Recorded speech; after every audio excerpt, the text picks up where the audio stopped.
Le rossignol de l'empereur de Chine. Autrefois, l'empereur de Chine demeurait dans un splendide palais. C'était le plus beau palais du monde. Tous les planchers étaient en cristal, toutes les portes en or massif et les meubles entièrement en porcelaine. Le parc et les jardins qui l'entouraient étaient si vastes qu'il aurait fallu marcher 1000 jours et 1000 nuits pour les parcourir. Au milieu des plantes les plus rares, des lacs bleus étincelaient au soleil. Plus loin s'étendait une immense forêt. Les oiseaux y faisaient entendre leurs chants sans que rien vienne les troubler. L'un de ces oiseaux faisait l'orgueil du peuple de Chine. C'était un rossignol. Bien sûr, il y avait d'autres rossignols de par le monde, mais celui-ci chantait si mélodieusement que tous ceux qui l'avaient entendu n'oubliaient jamais sa voix. Lorsque des voyageurs étrangers se rendaient en Chine, ils visitaient le palais impérial. Ils disaient que le palais et les jardins étaient de véritables merveilles. Mais lorsqu'ils arrivaient dans la forêt où ils pouvaient écouter chanter le rossignol, l'admiration les rendait muets. Ils ne trouvaient pas de mots pour exprimer leur ravissement. Une fois revenus dans leur pays natal, ils soupiraient, ils pâlissaient.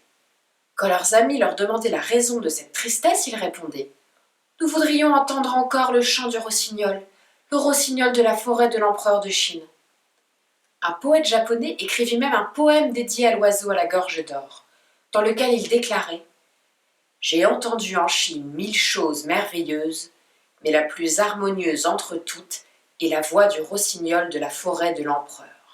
Elle est plus belle que toutes les musiques du monde. » Ce poème parvint entre les mains de l'empereur. Il le lut du début jusqu'à la fin, puis s'écria « Malheur à moi! Ce sont des étrangers à mon pays qui viennent me parler de l'oiseau incomparable qui chante dans ma forêt. Moi-même, je n'en sais rien. Je ne l'ai jamais entendu chanter. » Et, prenant une petite sonnette d'or tout ornée de diamants, il la fit tinter vigoureusement. Aussitôt, de toutes parts accoururent ses serviteurs, en même temps que tous les courtisans et toutes les dames d'honneur. « Perfide sujet !» s'exclama l'empereur d'une voix tonnante. « Regardez dans vos cœurs et demandez-vous si vous avez été fidèle à votre empereur. » Tous les courtisans, toutes les dames d'honneur et jusqu'au Premier ministre lui-même demeurèrent immobiles et les yeux baissés devant la colère de leur seigneur et maître. « Traître !» reprit l'empereur. « Si vous étiez de fidèles sujets, vous m'auriez dit qu'il y a dans ma forêt un rossignol prodigieux. Sa voix est si merveilleuse que ceux qui l'entendent sont éblouis par sa beauté. Le monde entier en parle. Si vous ne m'apportez pas cet oiseau avant minuit, vous serez tous à jamais bannis de ma cour royale. » À ces mots, le Premier ministre et les dames d'honneur s'évanouirent tous en chœur. Le Premier ministre fut le premier à retrouver ses esprits.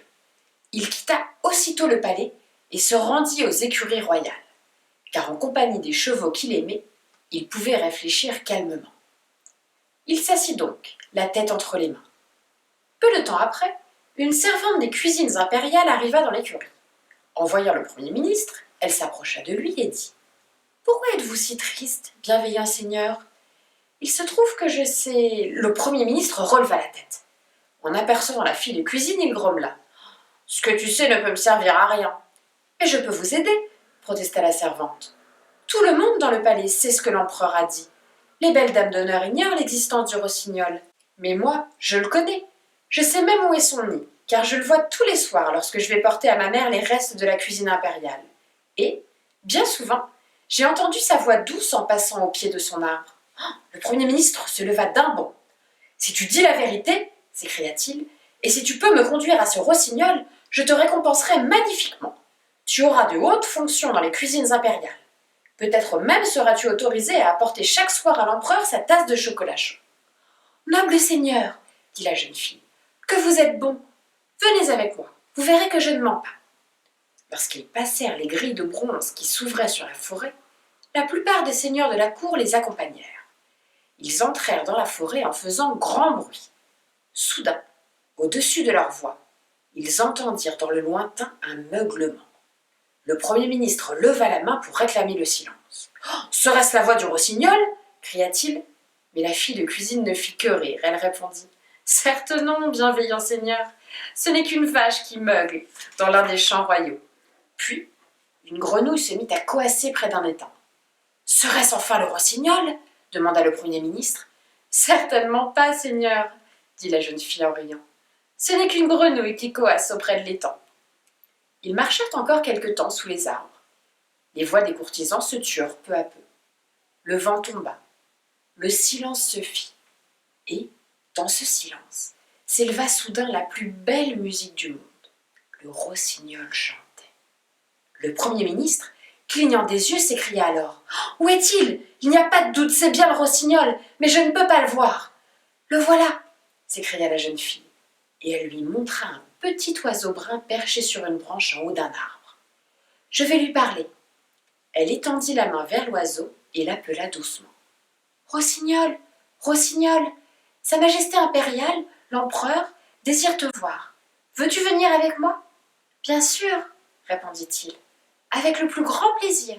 Je te suivrai jusqu'au palais. » Il était près de minuit lorsque l'empereur pénétra dans la grande salle d'honneur et prit place sur son trône.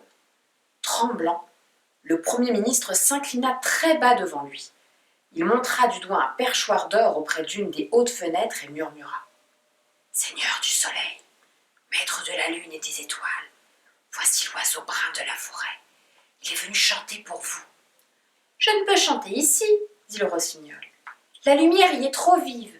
Je ne peux chanter que dans la verte forêt où je demeure, dans l'obscurité, lorsque le soleil s'est couché au-delà de l'horizon. » Sur un signe de l'empereur, ses serviteurs se précipitèrent. Ils éteignirent les lumières, puis ils ouvrirent les fenêtres afin que l'air parfumé de la forêt puisse pénétrer dans le palais. Toute l'assistance se tut. Le Premier ministre se mit à trembler. Il pensait que, si le rossignol refusait encore de chanter, le châtiment de l'empereur serait terrible. Il fixa le rossignol des yeux et, à sa grande joie, l'oiseau ouvrit son bec et commença à chanter. Son chant était si beau qu'il toucha le cœur de tous ceux qui l'entendirent. Plus que tous, l'empereur lui-même en fut profondément ému. Des larmes de joie coulèrent sur ses joues. Lorsque la voix du rossignol s'éteignit, l'empereur se leva et alla dire à l'oiseau « Jamais, de ma royale existence, je n'ai éprouvé une si grande joie. Je veux t'en récompenser. » Il ordonna donc que l'une de ses pantoufles d'or soit remise en présent au rossignol. Mais le petit oiseau brun refusa ce cadeau magnifique, disant que les larmes de l'empereur l'avaient suffisamment récompensé. « Si tu acceptes de rester à ma cour, continua le souverain, tu recevras tout ce que ton cœur pourra désirer. » Le rossignol y consentit, et on lui construisit une cage splendide aux barreaux d'or. Mais l'empereur craignait fort de le voir retourner dans sa forêt. Il ne lui permettait d'en sortir qu'une fois chaque jour et une fois chaque nuit. La cage d'or était gardée par 12 valets de pied, chacun tenant en main une cordelette de soie attachée aux pattes de l'oiseau. Un jour, l'empereur du Japon, qui était un cousin éloigné de l'empereur de Chine, entendit parler de ce rossignol extraordinaire. Cela lui donna l'idée d'envoyer un présent à son noble parent. C'était un rossignol d'or, un superbe automate, incrusté de diamants et de pierres précieuses resplendissantes au soleil. Lorsque son mécanisme était remonté, il chantait. Sa voix ressemblait à s'y méprendre à celle de l'oiseau vivant. Dès que son chant était terminé, le rossignol d'or hochait la tête.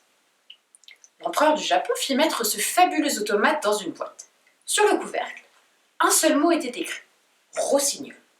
Mais à l'intérieur, l'empereur avait inscrit de sa main « Voici le rossignol le plus parfait du monde.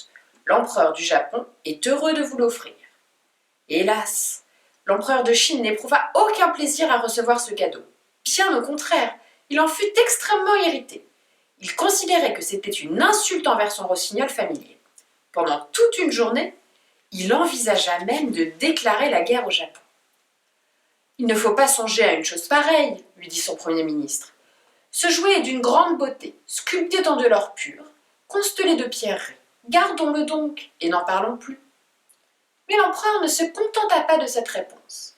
Finalement, il résolut de réunir ses conseillers. Pendant plus de 6 heures, ils discutèrent. Enfin, ils décidèrent d'envoyer une lettre à l'empereur du Japon, ainsi rédigée.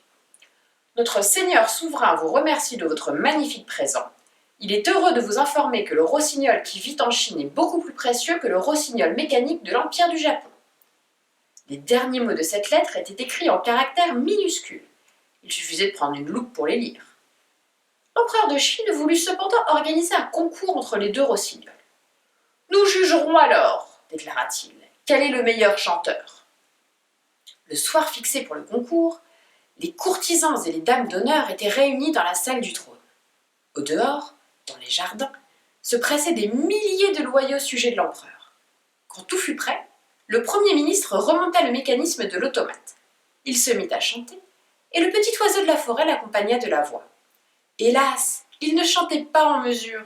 Leur duo était si discordant que tout le monde en grinçait des dents. L'empereur ordonna de les faire chanter l'un après l'autre. Le rossignol du Japon commença donc. Sa voix était si douce que tous les assistants battirent des mains. Lorsque l'oiseau d'or inclina sa tête et ouvrit ses ailes étincelantes, il fut applaudi à grands cris. « Maintenant, au tour de mon rossignol vivant !» dit l'empereur.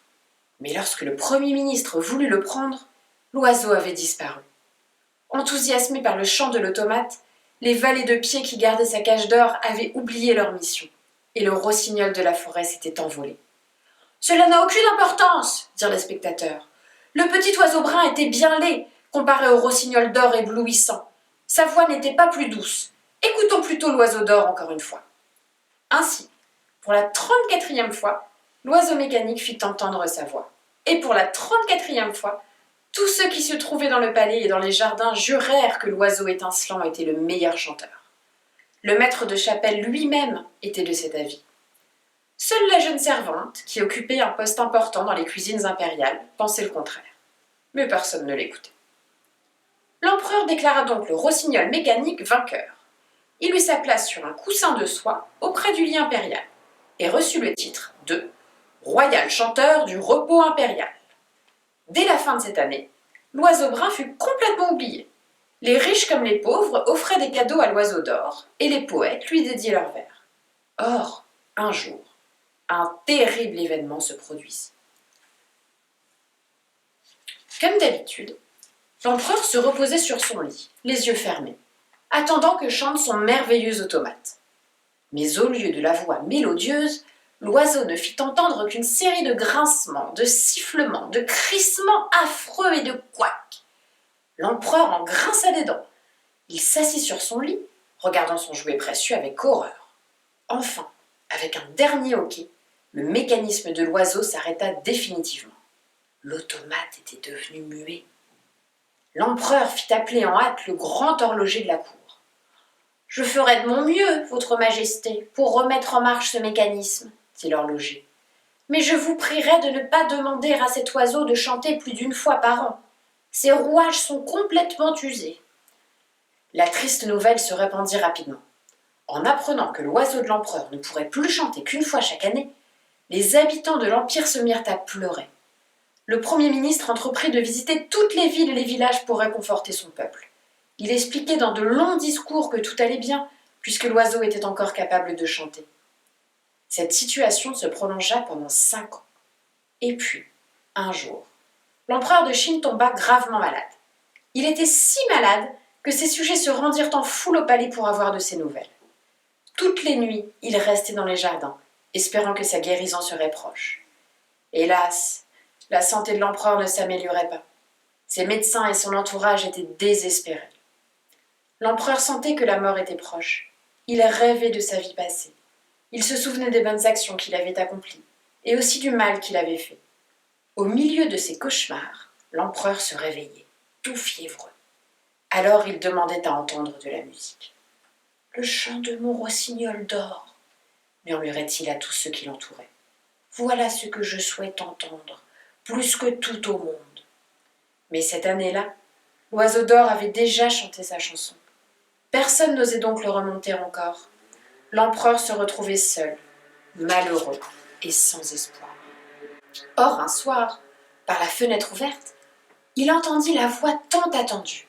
C'était le rossignol de la forêt qui chantait doucement pour le réconforter. Le génie de la mort était déjà auprès de l'empereur, décidé à l'emmener avec lui. Mais lorsque l'oiseau brun s'arrêta de chanter, il le pria de recommencer. Le rossignol mit tout son cœur dans sa chanson. Il décrivit les délicats pétales des roses du jardin. Il évoqua le parfum des lilas mauves et l'ombre verte de la forêt profonde. Sa voix était si prenante que le génie de la mort eut envie de voir ces choses si belles que chantait l'oiseau. Il oublia qu'il était venu là pour chercher l'empereur et s'envola par la fenêtre. Aussitôt, l'empereur se redressa sur son lit. Il se sentait soudain guéri. Il se leva, se dirigea vers la fenêtre et donna un baiser au rossignol compatissant. « Tu m'as sauvé la vie !» dit l'empereur en caressant sa petite tête brune. « Comment pourrais-je te récompenser ?»« La première fois que j'ai chanté pour vous, dit l'oiseau, je me souviens que vous avez versé des larmes de joie. C'est la plus belle récompense que j'ai jamais reçue. Dorénavant, je demeurerai auprès de vous. Chaque soir, je vous chanterai une berceuse, jusqu'à ce que vous soyez tout à fait rétabli. » Alors, l'empereur se recoucha. Le rossignol se remit à chanter pour l'endormir. Avant de fermer les yeux, l'empereur ajouta : « Si tu consens à rester toujours avec moi, j'ordonnerai à mes serviteurs de jeter le rossignol mécanique. »« Je ne pourrai pas demeurer avec vous, dans votre palais, » répondit le rossignol. « Je ne serai pas heureux. Si vous me reteniez loin de ma forêt, je mourrais de chagrin. Mais voici ce que je ferai. Chaque fois que vous le souhaiterez, je viendrai chanter pour vous. J'essaierai de vous aider ainsi à gouverner votre peuple, afin qu'il soit toujours heureux et content de son sort. Grâce à mes chants, vous serez l'empereur le plus sage du monde. Mais il faut me faire une promesse. »« Je te l'accorde par avance, » fit l'empereur. « Que dois-je faire ? Dis-le-moi. »« C'est bien simple, » reprit le rossignol. « Quand vous aurez appris à gouverner votre vaste empire avec justice et bonté, promettez-moi de ne dire à personne que vous avez suivi les conseils d'un rossignol. » L'empereur ferma les yeux et s'endormit paisiblement. Pendant ce temps, le Premier ministre, les courtisans et les dames de la cour attendaient dans l'antichambre, persuadés que leur empereur était mort. Aussi, le lendemain matin, furent-ils fort surpris en voyant leur souverain debout, près de la fenêtre, sa couronne bien fixée sur sa tête. Comme il restait là, bouche bée, les yeux écarquillés, l'empereur se tourna vers eux et leur dit en souriant : « Bonjour, mes chers amis.